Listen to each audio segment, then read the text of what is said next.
Hello friends, my name is Bintou and welcome back to my channel. So today's video is going to be all about brand new releases that are coming out in the coming months. Most of these fall between now and August that I am hoping to snatch up and basically read right away. Almost all of these books are actually written by authors that I've read within the past year or so that I've absolutely loved, and so that's why I'm really excited to read some of their newer works that are coming out this year. And let's begin with the first book that actually kind of inspired this video. I think I was going through Goodreads looking through books that I read for whatever reason, probably a video, and I found out that Alka Joshi is coming out with a second book, and it is called The Secret Keeper of Jaipur, and this is the sequel to The Henna Artist. Now, The Henna Artist was one of my top 5 favorite books that I read last year. This book left such an awesome impression on me, and I am so excited to pick this up. I didn't even know this was coming out, but this was such a nice surprise. So this book is going to be released on the 22nd of June, so we've got a little bit of a short wait. And this book seems to be another historical fiction,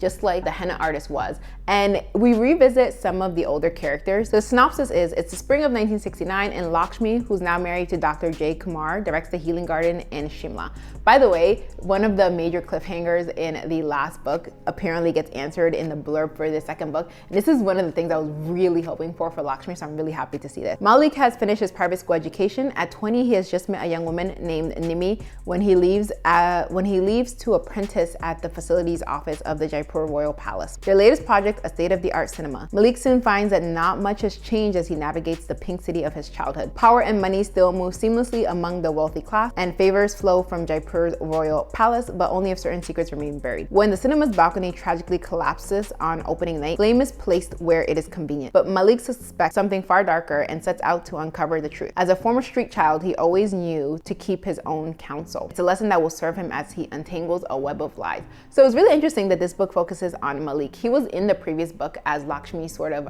errand boy. I for sure thought this would focus on her sister, who was the other kind of main character of the first book. But the sister's young. Maybe there'll be a continued series that she can be in the next book. I think that'd be really neat. I'm definitely gonna pre-order this because I really am looking forward to reading this. I love the first one so much. The next book on my list is The Maidens by Michaelides. I think a lot of people are looking forward to reading this. So I read The Silent Patient last year and I was really impressed with that book. The story I think was overall really good, and I mean the twist that he took, I just wasn't expecting. It completely threw me off, and I was impressed. So I'm looking forward to reading more by this author. So the blurb goes, Edward Fosca is a murderer. Of this Mariana is certain, but Fosca is untouchable. A handsome and charismatic Greek tragedy professor at Cambridge University, Fosca is adored by staff and students alike, particularly by the members of a secret society of female students known as the Maidens. Oh, maybe that's where the title comes from. Mariana Andros is a brilliant but troubled group therapist who becomes fixated on the Maidens when one member, a friend of Mariana's niece, Zoe, is found murdered in Cambridge. There's murder. I love murder. Mariana, who once found herself a student at the university, quickly suspects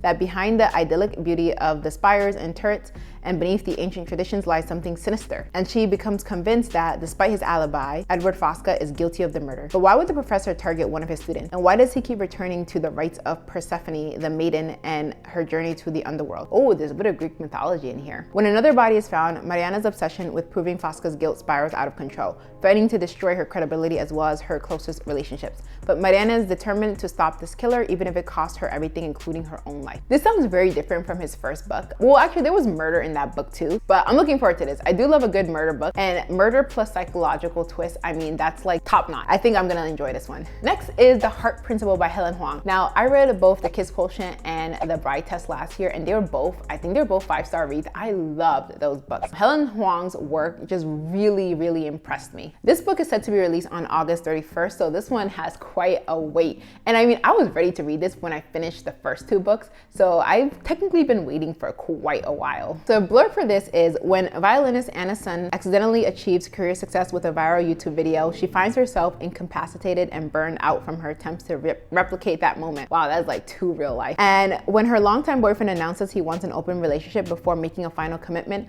a hurt and angry Anna decides that if he wants an open relationship, then she does too. Translation, she's going to embark on a string of one-night stands. The more unacceptable the men, the better. That's where tattooed motorcycle riding Quan Diep comes in. I loved Quan. He played such a great great role in the first 2 books. I'm so glad he's getting his own book, and I'm really excited to hear his story. Their first attempt at one night stand fails, as does their second and their third, because being with Quan is more than sex. He accepts Anna on an unconditional level that she has just started to understand herself. When tragedy strikes Anna's family, she takes on a role that she is ill-suited for until the burden of expectations threatens to destroy her. Anna and Quan have to fight for their chance at love, but to do that, they also have to fight for themselves. I mean, I don't care what that description said, I was gonna read this book anyway.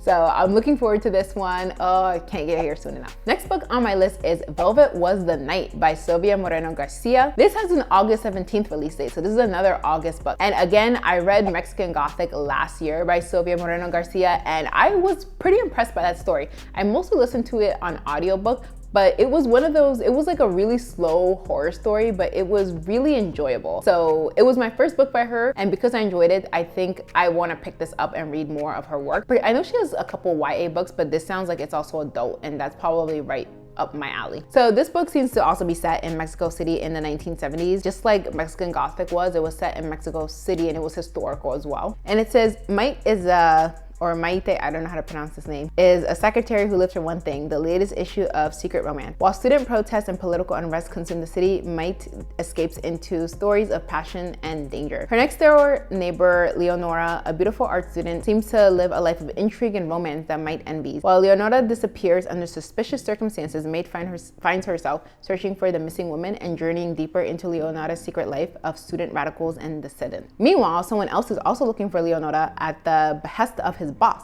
a shadowy figure who commands goon squads dedicated to squashing political activists. Elvis is an eccentric criminal who longs to escape his own life. He loathes violence and loves old movies and rock and roll. But as Elvis searches for the missing woman, he comes to observe Maite from a distance and grows more and more obsessed with this woman who shares his love of music and the unspoken loneliness of his heart. So I guess there's more of a romance aspect to this one. Now, as Maite and Elvis come closer to discovering the truth behind Leonora's disappearance, they can no longer escape the danger that threatens to consume their lives, with hitmen, government agents, and Russian spies all aiming to protect Leonora's secrets at gunpoint. Wow, this sounds very dramatic, like way more dramatic than Mexican Gothic was. Still really interesting though, so still planning to pick this up. I'll probably also pre-order this book as well. Like all of these are books I'm gonna have to just pre-order through Amazon or Audible, because I would have to wait for a while to get these from my library. Next on my list is While We Were Dating by Jasmine Guillory. So this is Jasmine Guillory's most recent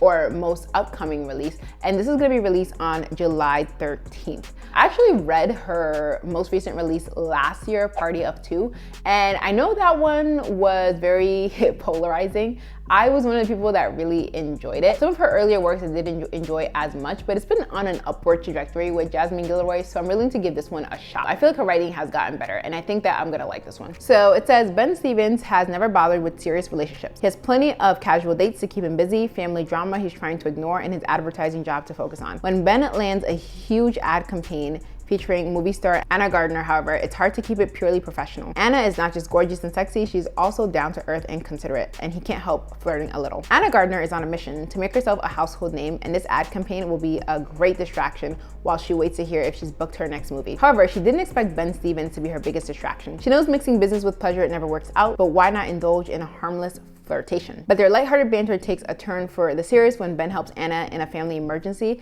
and they reveal truths about themselves to each other, truths they barely shared with those closest to them. When the opportunity comes to turn their real life fling into something more for the Hollywood spotlight, will Ben be content to play the background role in Anna's life and leave when the camera stops rolling? Or could he be the leading man she needs to craft their own Hollywood ending? This is very different from the last book because it involved movie stars, whereas that one involved like a lawyer and a senator, but she seems to like public figures, so we'll see how this one goes. All right, now we have Billy Summers by Stephen King. And this is on here because at this point, I'm basically gonna buy and read every single Stephen King new release. Later was just released not even that long ago, and I bought and read that like literally the day of release.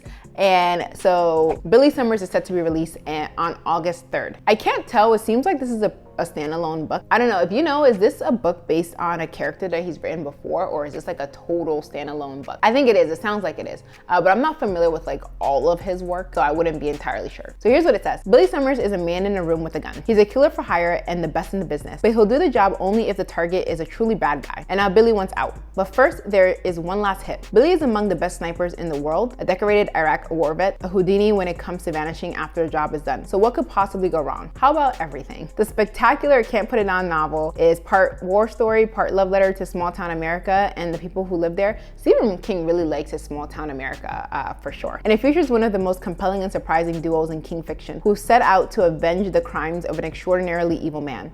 It's about love, luck, fate, and a complex hero with one last shot at redemption. You won't put this story down and you won't forget Billy. Well, I don't know, with a tagline like that, I'm ready to read this. This feels different from some of the other, or a lot of the other Stephen King works that I've read. But I mean, who doesn't love a story with redemption at the heart of it? And in my experience, King has been doing a pretty good job with his stories. So I'm pretty excited to pick this one up, and I hope that it ends up being really good. All right, I also have on here Tell Me by Anne Frasier. So this book is actually Kindle Unlimited. This is number 2 in a series. The first one came out sometime last year, and I read it because I know I had gotten it through Amazon Prime First Reads. And this was, I believe, a debut novel by this author, but I was so impressed with that first book. It was a really good mystery thriller novel, and it was really, really well done. I think I gave it 4.5, perhaps really close to 5 stars. It was very suspenseful. I mean, there were serial killers in there. There was a police investigation involved, and it has all the hallmarks of some of like my favorite books in this genre. So I was very, very much anticipating the second book in this series. And here is the blurb. Oh, by the way, this book is gonna be released on July 27th. No strangers to evil, criminal profiler Rennie Fisher and detective Daniel Ellis both still grapple with traumatizing pasts. It unites them. So as a crime they must solve before someone else dies. These are the same characters actually from the first book. They were working together towards the end there. At a campsite on California's Pacific Crest Trail, a guide is murdered and 3 young hikers vanish without a trace. The only lead is a puzzle in itself.